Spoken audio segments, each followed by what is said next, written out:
DreAllDay.com. Now tuned in to the show where you learn the discipline to show up day after day to do the work, the confidence to put yourself out there boldly and authentically, and the mental toughness to continue showing up, doing the work, putting yourself out there, even when the success you've expected to achieve has yet to be achieved. And on top of all this, you get a huge dose of personal initiative. What is that? That is that go-getter energy that moves any one of us, including yourself, to go and make things happen instead of waiting for things to happen. And then we put all this together into a series of frameworks, approaches, insights, strategies, techniques, and mentalities, all under the umbrella of one unifying philosophy that is called work on your game. My name is Dre Baldwin, also known as Dre All Day, and welcome to the show. And today's topic is how failure adds up. Yes, failure is not something that just happens to you. It's not something that just comes and slaps you in the face and runs up on you. Failure is something that slowly adds up over time. I'm going to explain exactly how that is and exactly what it means in a moment. First of all, let me make sure everybody understands that I have a daily motivation text that I send out every single day. That text you can get for free. All you got to do is text me at the following number, 305-384-6894. I will send you that daily motivation text every single day to keep you focused, sharp, and on point every single day, straight to your phone, free of charge. Just text me again. The number is 305-384-6894. Now this topic, how failure adds up. This one I thought of when I was listening to an old tape from a guy named Jim Rohn, R-O-H-N. He's one of the founding fathers of this whole personal development world that we have. And one of the things that he said on one of his tapes is failure is subtle. It's not something that it's not something that happens in a moment. Just like success, as a matter of fact, many of us think that success is something that happens in a moment, like the moment when you're getting handed the trophy or the moment where you get the check and you make all the money. But it's actually a whole lot of actions that build up to that opportunity to get the trophy or get handed the money. That's really where the success is created. And it's the same thing with failure. It's not the moment when you realize that you're not going to win, or the moment that you realize that you don't have the money, or the moment that you realize that you didn't get the outcome that you want. That's not the moment of failure. The moment of failure is not actually a moment. There's a whole lot of smaller moments that happen along the way.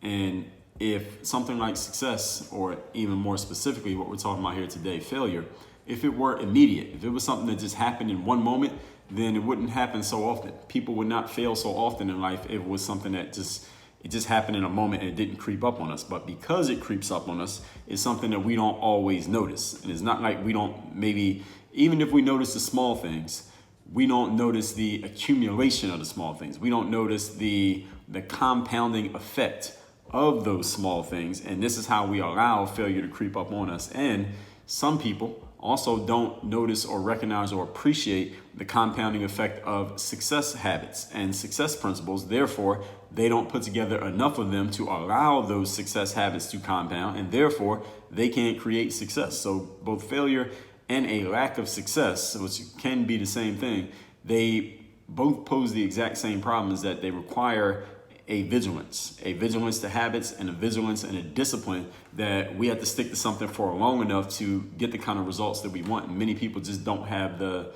They don't have the discipline to stick to anything for long enough, the persistence, as we've been talking about the last couple of days, to do so. But today, I'm going to help you out. I'm going to help you get cognizant of that. I'm going to help you get conscious. I'm going to help you recognize and notice these habits, especially the ones that are pulling you backwards. So if you could at least stop doing things to pull yourself backwards, maybe you'll be doing enough. You could at least get yourself moving with some positive forward momentum. Is that fair?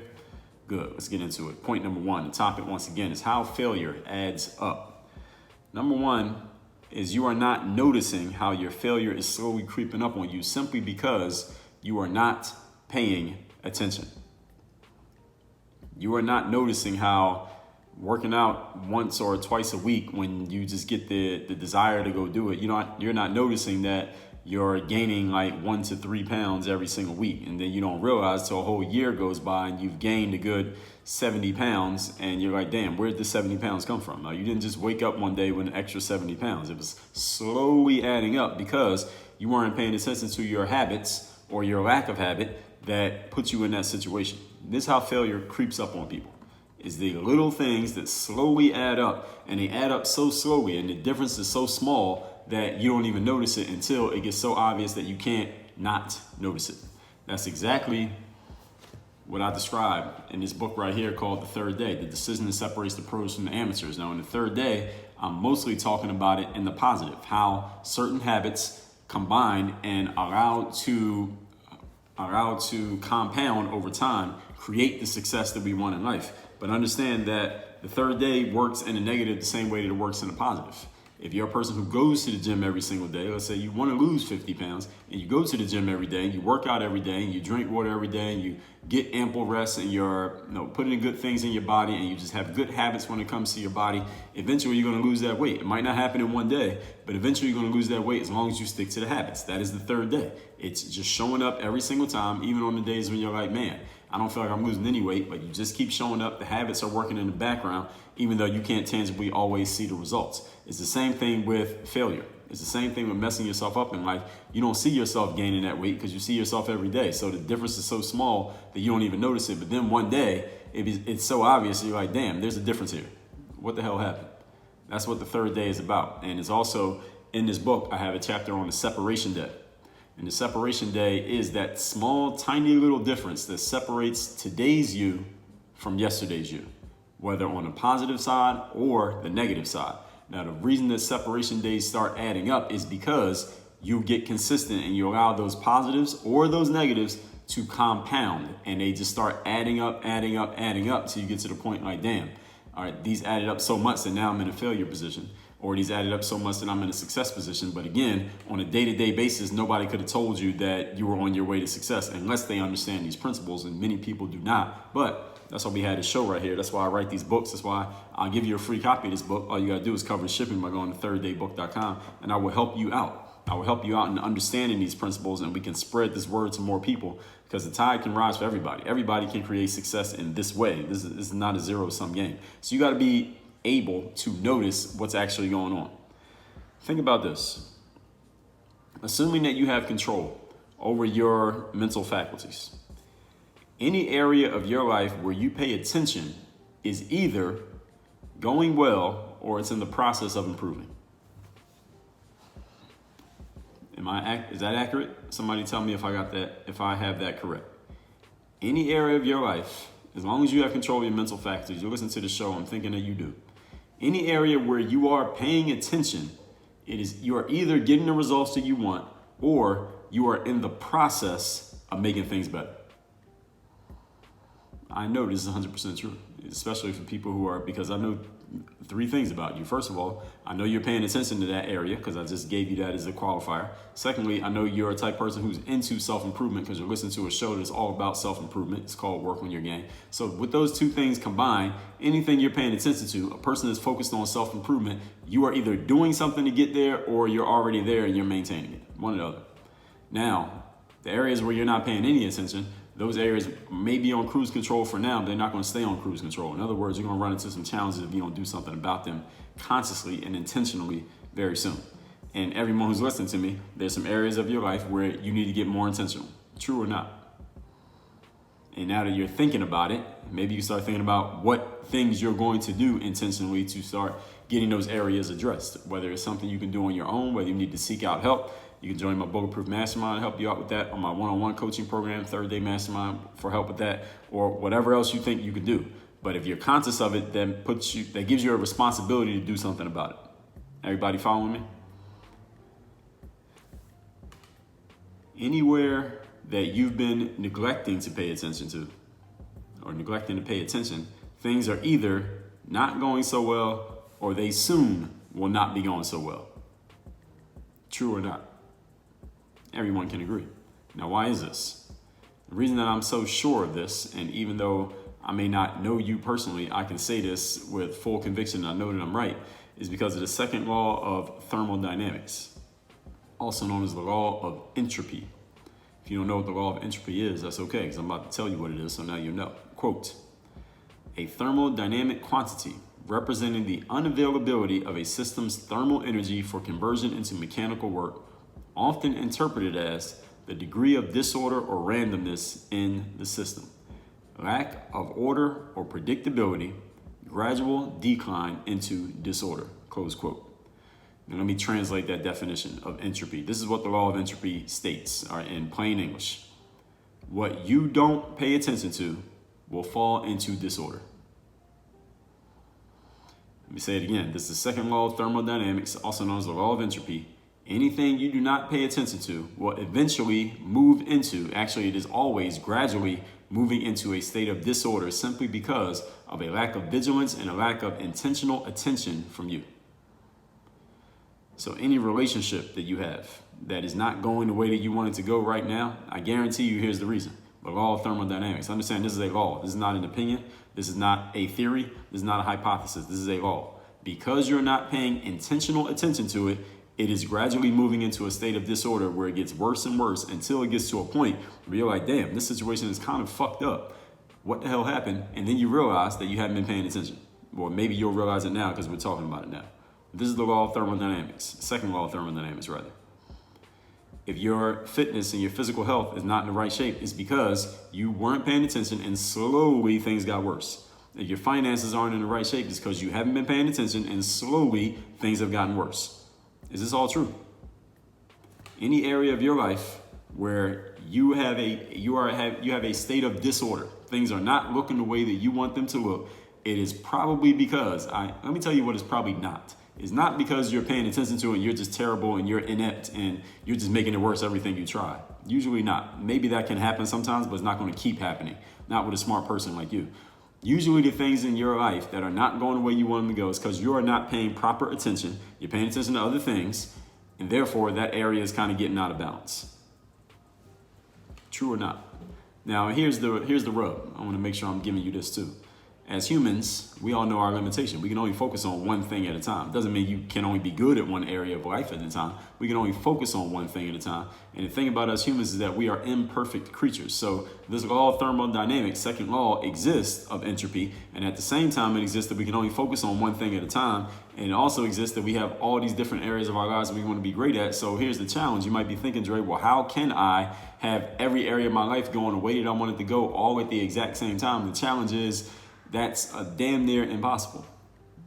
You ever notice, anyone listen to this, whatever your age is, you ever notice that very rarely is there a point in your life where everything that you're focusing on is going exactly the direction that you want to go? Everything's working. Your health is in great shape, your finance is in great shape, your relationships are in great shape, your mindset is in great shape, your job is in great shape, your family's in, everything's going exactly in the direction that you want to go all at the exact same time. Any of you has ever had that situation? It might last maybe a week. And then what? Then you got something you got to deal with all over again, right? Or then something that you just weren't thinking about, you realize, oh, you know what? Everything's not perfect. I forgot about that. I wasn't paying attention to that because I was focused on these other things. Anyone ever notice that? This is what we call life. I don't have a solution to this one. There's no solution to this.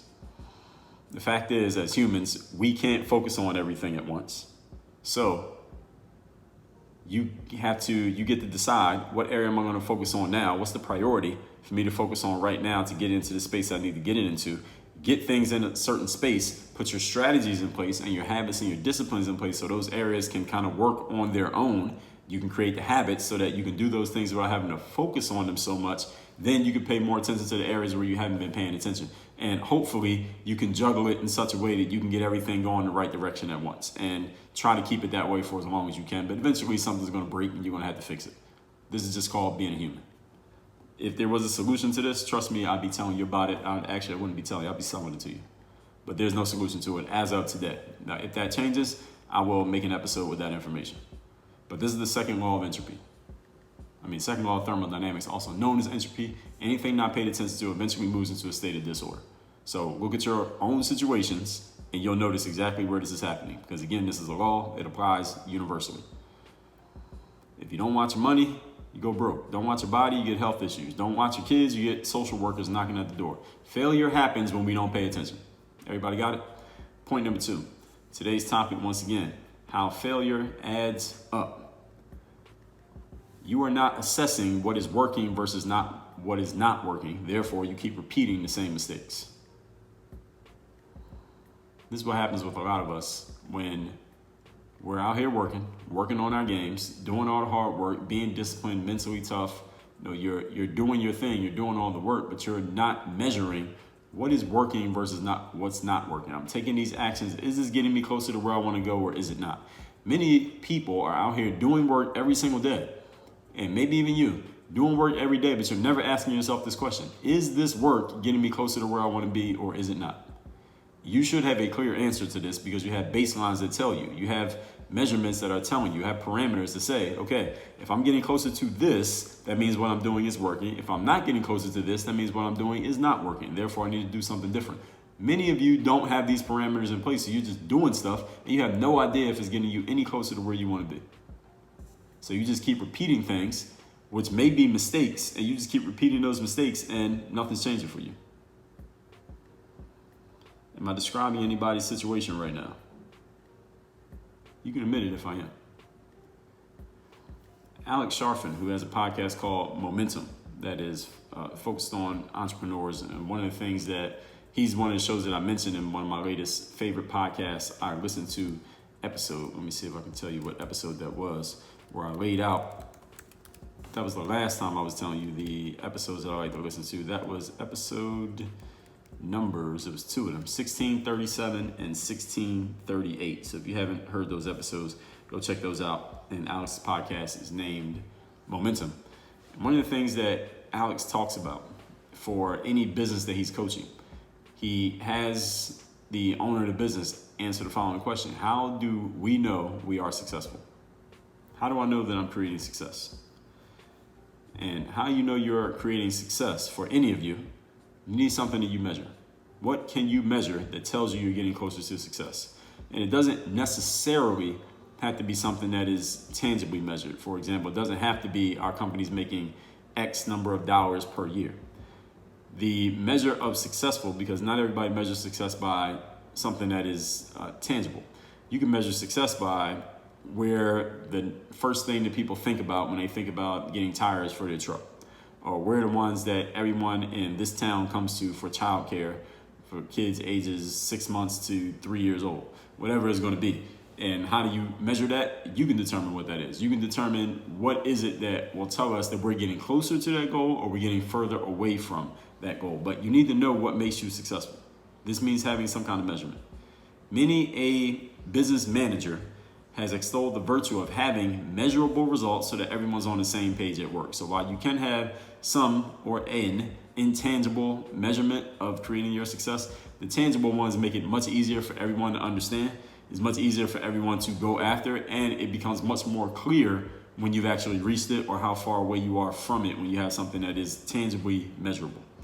Even when you're selling something that's intangible, like you're selling something like confidence or you're selling discipline, putting a measurable on that confidence or discipline will help other people, including yourself, make sense of what you're offering. So anytime any of you who's offering anything that is intangible, you want to put some measurable metrics to that intangible thing, because it makes it easier for you to explain it to another person, makes it easier for them to understand it, and keeping in mind that since other people don't know your area of expertise nearly as well as you do, putting those measurables on top of it makes it much easier for them to understand it. And if you want to sell something to somebody, they better be able to understand it. Because if people are confused, you know what confused customers do. Any of you who's in sales, you know the answer is they do nothing.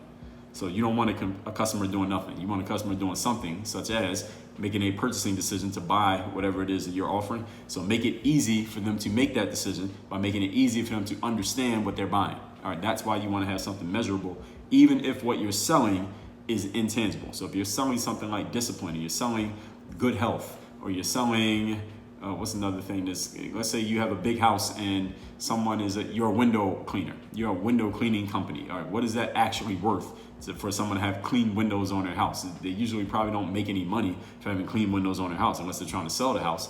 So how do you sell window washing to a family that owns a house? They're gonna need a window washer to come clean their windows. What is that worth? How do you even determine that? That's your job as the salesperson to figure out, how can we put something tangible on this intangible thing so that the person that we're selling to understands it? Because again, it makes the whole conversation more simple for everybody when you put something measurable on it, because again, the more you make people have to think, the less chance they're going to understand. Unless they understand, the less chance they're going to take action. And you want to be able to move people to action. So even when you're selling intangibles, put something measurable on it. When I was a senior in college at Penn State Altoona, I got an internship my last semester, and I was working directly with a guy named Skye. Now, Phil Skye was an entrepreneur well known in that area of the state of Pennsylvania. His name is actually on the cafeteria on Penn State Alternatives campus because he had given a lot of money to the campus, stuff like that. He recently passed away maybe a year or two ago.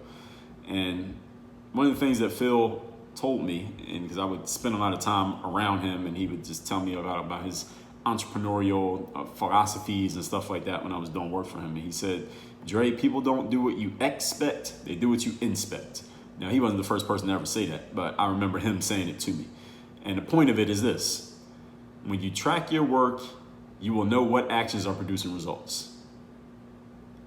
If you're not tracking your work, maybe you have a really good memory and you have some idea, but you won't be sure. And therefore, you can't duplicate your success. When you track your work, you'll know what actions are producing results. This way, you won't be in the dark about what's working and what's not. Now, wouldn't you like to be in the light about what works and what doesn't in terms of your actions? Because again, remember, you don't have forever to keep trying different stuff or doing the same things over and over again to get a result. Eventually, you're going to run out of time.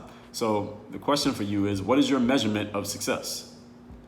What needs to exist or happen for you to be successful, and how will you know that you hit it? How many points do you want to score, athlete? How many sales do you need to make, salesperson? What open rates on your emails, digital marketer? What do you need to measure, and how will you know you've hit it when you're going after success? What do you need to measure for success? How do you know you got there? These are questions that you should be asking and you need to get answers to. Point number 3. Today's topic again is how failure adds up. Number 3, failing habits, or failure to implement positively intentioned habits. This is how failure adds up. Because again, habits slowly compound. They slowly, the word is escaping me, but they slowly accumulate on top of each other, or the results of those habits rather, slowly accumulate on top of each other until you cannot reverse their effects. Now, eventually you could do something about it, but this is how habits add up. This is what the third day is all about. Once I just told you, you can get this book for free if you haven't gotten it yet at thirddaybook.com. This is exactly what I explained in the first 2 points. 85% of your actions are habitual and unconscious, your thoughts as well. If these habits are positive, you will succeed in life because 85% of what you're doing is creating success. If they're negative, you will fail because 85% of what you're doing is creating failure. As simple as that. Not paying attention is a habit. Good news is humans can edit and adopt new habits relatively quickly and relatively easily. The first step is you got to get momentum working in your favor because you have the law of inertia.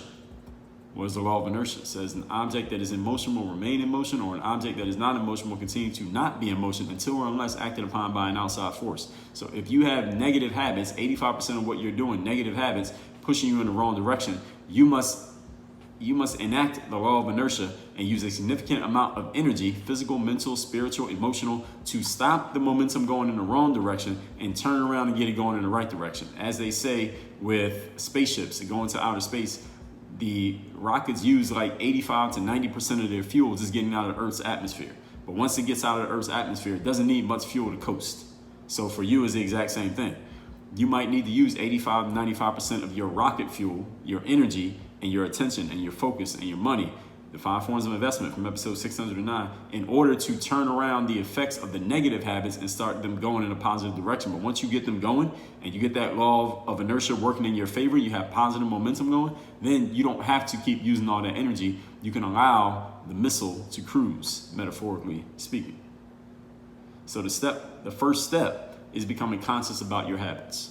When you become conscious about things that are usually unconscious, now you recognize them, you will see what they are. You can ask yourself good, simple, logical questions like, is this helping me get to where I want to go, or is it not? That's a good, simple, logical question. Get an answer and then do something about the answer. Either do more of it or do less of it or completely eliminate it. Simple as that. Is there anything that I said there that you cannot do?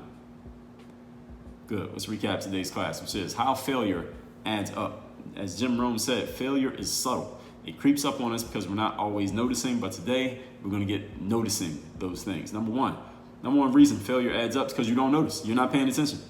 Assuming that you have control over your mental faculties, any area where you are paying attention is either going well or is getting better, and anywhere where you're not paying attention is getting worse. Why? Because the second law of thermodynamics, known as the law of entropy, Simply stated, what you do not pay attention to eventually falls into disorder.